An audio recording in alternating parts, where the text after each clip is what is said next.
दोस्तों आज हम लोग विज्ञान का वीवीआई ऑब्जेक्टिव क्वेश्चन देखेंगे जो मैट्रिक बोर्ड परीक्षा के लिए बहुत ही इंपॉर्टेंट है।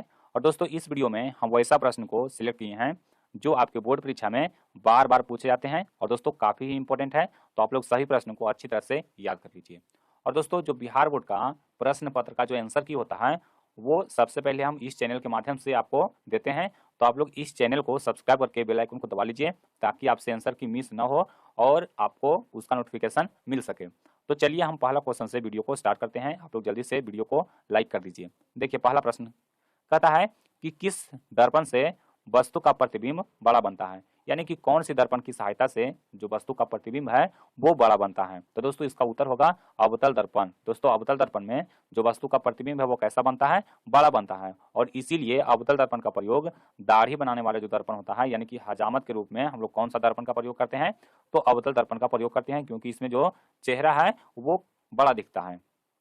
देखिए उसके बाद दूसरा प्रश्न काफी इंपॉर्टेंट प्रश्न है, इसको आप लोग अच्छी तरह से समझ लीजिए। देखिए कहता है कि निम्नलिखित में से कौन उपकरण विद्युत धारा की उपस्थिति दर्शाता है, यानी कि कौन सा उपकरण है वो विद्युत धारा को मापता है यानी कि विद्युत धारा की उपस्थिति को दर्शाता है। तो देखिए आपको ऑप्शन दिया हुआ है, ए में गैल्वेनोमीटर, बी दिया हुआ है मोटर, सी दिया हुआ है जनरेटर और डी दिया हुआ है वोल्ट मीटर। तो दोस्तों इसका जो सही उत्तर होगा वो होगा गैल्वेनोमीटर, यानी कि गैल्वेनोमीटर की सहायता से हम लोग विद्युत धारा को मापते हैं। और एक उपकरण है अमीटर, दोस्तों अमीटर की सहायता से भी हम लोग विद्युत धारा को मापते हैं। और वोल्ट मीटर की सहायता से हम लोग क्या करते हैं, वोल्टेज को मापते हैं। वोल्ट मीटर की सहायता से क्या मापते हैं, वोल्टेज को मापते हैं। उसके बाद देखिए जनरेटर है। दोस्तों जनरेटर है वो क्या है, तो इससे क्या होता है, विद्युत उत्पादन होता है, यानी कि इसमें हम लोग जब यांत्रिक ऊर्जा देते हैं तो वह विद्युत ऊर्जा में परिवर्तित कर देता है। और इसका विपरीत मोटर है वो क्या करता है, वह विद्युत ऊर्जा को यांत्रिक ऊर्जा में बदल देता है। चलिए उसके बाद आइए तीसरा प्रश्न में। देखिए तीसरा प्रश्न बहुत ही इंपॉर्टेंट है। कहता है कि विभवांतर का ये सही मात्रक होता है। दोस्तों बहुत आसान क्वेश्चन है। विभवांतर का ये सही मात्रक क्या होता है, तो वोल्ट होता है और इसको कैपिटल वी से डिनोट किया जाता है यानी कि सूचित किया जाता है। तो हमारा उत्तर क्या हो जाएगा, ऑप्शन ए हो जाएगा। चलिए उसके बाद आइए अगला प्रश्न में। देखिए पांचवा प्रश्न कहता है कि चुंबकीय बल रेखा की प्रकृति होती है। दोस्तों चुंबकीय बल रेखा की प्रकृति कैसी होती है, तो देखिए सबसे पहले आप लोग समझ लीजिए कि चुंबकीय बल रेखा क्या होता है। तो देखिए चुंबकीय बल रेखा क्या होता है कि मान लीजिए कि यह क्या है, चुंबक है और ये इसका नॉर्थ पोल है और ये इसका साउथ पोल है। तो जो चुंबकीय बल रेखा होता है वो नॉर्थ पोल से साउथ पोल की तरह इस तरह से होता है और हमको यह चुंबक से बाहर हमको नहीं दिखता, यानी कि यह कैसा होता है, काल्पनिक होता है। कैसा होता है, काल्पनिक होता है। तो हमारा उत्तर क्या हो जाएगा, ऑप्शन ये होगा। अब देखिए इसमें प्रश्न इस तरह से भी पूछा जाता है कि बताइए कि चुंबक में जो चुंबकीय बल रेखा होता है वो किस ओर से किस ओर होता है, यानी कि चुंबक के बाहर पूछेगा तो नॉर्थ पोल से साउथ पोल की ओर और अंदर पूछेगा तो साउथ से नॉर्थ की ओर, यानी कि इस तरह से होता है। अगर चुंबक के बाहर पूछेगा तो नॉर्थ से साउथ और चुंबक के भीतर साउथ से नॉर्थ होता है। तो इसको आप लोग याद रखिए। चलिए उसके बाद आइए अगला प्रश्न में। देखिए पांचवा प्रश्न कहता है कि 1 किलोवाट घंटा किसके बराबर होता है। दोस्तों 1 किलोवाट घंटा किसके बराबर होता है, बहुत ही इंपॉर्टेंट क्वेश्चन, इसको आप लोग अच्छी तरह से याद कर लीजिए। इसका आंसर होगा 3.6 गुने 10⁻6 जूल, यानी कि ऑप्शन सी इसका बिल्कुल सही आंसर है। इसको आप लोग रख लीजिए, ये प्रश्न आपके बोर्ड परीक्षा में बार बार पूछे जाते हैं। चलिए उसके बाद हम लोग देखते हैं अगला प्रश्न।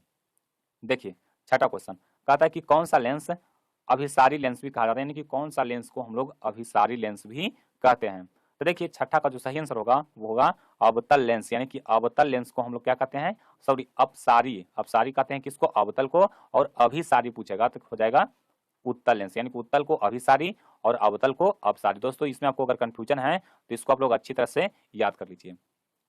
चलिए उसके बाद आइए सातवां क्वेश्चन में। देखिए कहता है कि निम्नलिखित में से कौन नेत्र का रंगीन भाग होता है। दोस्तों जो मानव नेत्र का रंगीन भाग होता है वो कौन सा भाग होता है, तो देखिए आपको ऑप्शन दिया हुआ है, ए में कॉर्निया, बी दिया हुआ है पुतली, सी दिया हुआ है रेटिना और डी दिया हुआ है आइरिस। दोस्तों जो नेत्र का रंगीन भाग होता है, कलरफुल जो पार्ट होता है वो कौन सा होता है, आइरिस होता है, यानी कि ऑप्शन डी हमारा बिल्कुल सही उत्तर होगा, आइरिस। और देखिए रेटिना, तो रेटिना क्या है, दोस्तों जो मानव नेत्र पर प्रतिबिंब बनता है वो कहाँ बनता है, रेटिना पर बनता है। इसको आप लोग याद रखिए, कहाँ बनता है, रेटिना पर बनता है। और वहां पर कैसा प्रतिबिंब बनता है, तो वास्तविक और उल्टा बनता है।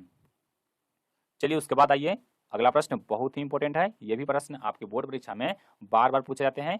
1 HP यानी कि 1 हॉर्स पावर बराबर होता है। दोस्तों 1 हॉर्स पावर बराबर कितना होता है, 746 वाट होता है। आप लोगों को याद होगा कितना वाट होता है, 746 वाट होता है, यानी कि ऑप्शन ए इसका सही उत्तर है।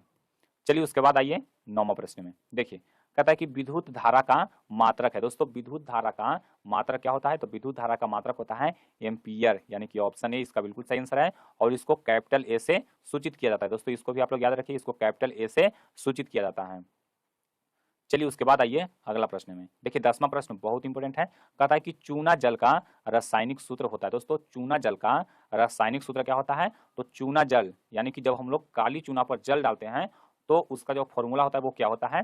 तो CaOH का होल 2 होता है। और दोस्तों काली चूना यानी कि बिना बूझा वाला चूना का है या फिर काली चूना, उसका सूत्र होता है CaO होता है। काली चूना का सूत्र क्या होता है? CaO। और इसमें जब हम लोग पानी डालते हैं यानी कि H2O जब इसमें हम लोग मिलाते हैं तो क्या बन जाता है? Ca और OH का होल 2, ये दोस्तों बन जाता है। चलिए उसके बाद हम लोग अगला प्रश्न देखते हैं। देखिए 11वां प्रश्न, ये भी प्रश्न बार बार पूछे गए हैं और बहुत ही आसान क्वेश्चन है। कहता है ग्लूकोज का, तो देखिए जैसे ही ग्लूकोज आया तो C6H12O6, चीनी कहेगा तो C11H22 और क्या होता है? C12H22 और O11, ये होता है चीनी का। ग्लूकोज कहेगा तो C6H12O6, यानी कि हमारा सही उत्तर क्या हो जाएगा? ऑप्शन ए हो जाएगा। चलिए उसके बाद आइए अगला प्रश्न में। देखिए कहता है कि सौर सेल में किसका उपयोग होता है? दोस्तों सौर सेल यानी कि जो सौर ऊर्जा को विद्युत ऊर्जा में बदलता है, यानी कि इसको क्या कहते हैं? सोलर प्लेट कहते हैं, यानी कि सोलर पैनल भी इसको कहा जाता है। तो जो सौर सेल होता है वो किससे बनता है? तो सिलिकॉन से बनता है। इसको आप लोग याद रखिए, अर्धचालक से बनाया जाता है। या अर्धचालक कौन होता है? सिलिकॉन होता है और जर्मेनियम होता है। मुख्य रूप से इसमें सिलिकॉन का प्रयोग किया जाता है। तो हमारा उत्तर क्या होगा? ऑप्शन बी हो जाएगा। चलिए उसके बाद आइए 13वां क्वेश्चन में। देखिए ये क्वेश्चन बहुत आसान है। कहता है कि उदासीन विलयन का पीएच मान होता है। दोस्तों उदासीन विलयन का पीएच मान होता है वो कितना होता है? 7 होता है। और देखिए 7 से कम कैसा होता है? अम्लीय होता है। और 7 से अधिक रहेगा तो हो जाएगा क्षारीय। उदासीन विलयन हो जाएगा 7 के बराबर, यानी कि ऑप्शन ए हमारा बिल्कुल सही उत्तर है। चलिए उसके बाद देखिए 14 नंबर क्वेश्चन कहता है कि चीनी का रासायनिक सूत्र क्या है? ये भी प्रश्न आपके परीक्षा में बार बार पूछे जाते हैं। क्या होता है? C12H22O11, यानी कि ऑप्शन बी हमारा करेक्ट आंसर है। और दोस्तों इसको अगर आपका इसका अगर आपको आंसर याद नहीं है तो इसको कॉपी में लिख लीजिए और इसको बार बार पढ़िए, आपको याद हो जाएगा, क्योंकि ये सब प्रश्न आपके परीक्षा में बार बार पूछे जाते हैं। चलिए उसके बाद आइए अगला प्रश्न में। देखिए कहता है कि एसिटिलीन, दोस्तों एसिटिलीन को इथिलीन भी कहा जाता है। एसिटिलीन क्या है? एक गैस है। कहता है कि में कार्बन कार्बन के बीच सहसंयोजक बंधन की संख्या। देखिए एसिटिलीन का जो फॉर्मूला होता है वो क्या होता है? C2H2 होता है। और इसका अगर हम लोग स्ट्रक्चर खींचेंगे तो इस तरह से होगा, इस तरह से हो जाएगा। और देखिए तो इसमें कार्बन कार्बन के बीच में कितने बंधन होते हैं? तो 3 बंधन होते हैं, यानी कि ट्रिपल बॉन्ड होता है। तो हमारा उत्तर हो जाएगा ऑप्शन डी। चलिए उसके बाद देखिए 16वां क्वेश्चन कहता है कि ब्रेन हेमरेज का मुख्य कारण। दोस्तों ब्रेन हेमरेज का मुख्य कारण क्या होता है? हाइपरटेंशन होता है। ब्रेन हेमरेज का मुख्य कारण क्या होता है? हाइपरटेंशन, यानी कि ऑप्शन सी हमारा बिल्कुल सही आंसर है। चलिए उसके बाद आइए अगला प्रश्न में। देखिए कहता है कि मटर को अपने प्रयोग के लिए किसने चुना था? दोस्तों मटर को अपने प्रयोग के लिए किसने चुना था? तो ग्रेगर जॉन मेंडल ने चुना था, यानी कि हमारा उत्तर क्या हो जाएगा? ऑप्शन ए हो जाएगा। चलिए उसके बाद आइए अगला प्रश्न में। देखिए 18वां क्वेश्चन बहुत आसान क्वेश्चन है। कहता है कि दर्पण की फोकस दूरी f और वक्रता त्रिज्या r में क्या संबंध है? दोस्तों जो फोकस दूरी होता है वो वक्रता त्रिज्या का क्या होता है? आधा होता है। यानी कि हम इसको कह सकते हैं कि f होता है वो r का आधा होता है, यानी कि वक्रता त्रिज्या का आधा होता है। हमारा उत्तर क्या हो जाएगा? ऑप्शन बी हो जाएगा। चलिए उसके बाद आइए 19वां क्वेश्चन में। देखिए कहता है कि सामान्य दृष्टि के लिए स्पष्ट दृष्टि की न्यूनतम दूरी है। तो बहुत आसान क्वेश्चन है, 25 सेंटीमीटर। चलिए उसके बाद आइए 20वां क्वेश्चन में। देखिए 20वां क्वेश्चन कहता है कि एम्पियर घंटा मात्रक है। दोस्तों एम्पियर घंटा है वो किसका मात्रक है? तो एम्पियर घंटा को हम लोग क्या कहते हैं? आवेश का मात्रक है। और आवेश का मात्रक क्या होता है? कूलम। और एम्पियर घंटा किसको कहते हैं? कूलम को ही एम्पियर घंटा भी कहा जाता है। और ये किसका मात्रक है? तो आवेश का मात्रक। अगर पूछेगा कि आवेश का एसआई मात्रक क्या है तो कूलम होता है, इसी को एम्पियर घंटा भी कहा जाता है। तो दोस्तों उसके बाद हम लोग एक प्रश्न देख लेते हैं जो होमवर्क के रूप में है। कहता है कि प्रकाश का जो प्राथमिक वर्ण है यानी कि प्राथमिक रंग है वो कौन है? आपको ऑप्शन दिया हुआ है लाल, उसके बाद नीला, उसके बाद हरा, और सॉरी डी में दिया गया है इनमें सभी। डी में क्या है? सभी। तो बताइए कि इनमें से प्राथमिक वर्ण कौन सा है? तो आप लोग जल्दी से इसका आंसर कमेंट कीजिए। और अगर आपको वीडियो पसंद आया तो वीडियो को लाइक कीजिए, इसको अपने दोस्तों में शेयर कीजिए। और दोस्तों चैनल को सब्सक्राइब करना बिल्कुल भी मत भूलिए, क्योंकि बिहार बोर्ड का जितना भी आंसर की होगा वो हम इस चैनल पर आपको प्रोवाइड करेंगे। आपको ना तो वेबसाइट पर मिलेगा और ना ही आपको एप्लीकेशन पर मिलेगा, आपको सभी यूट्यूब चैनल के माध्यम से हम आपको आंसर की देने वाले हैं। तो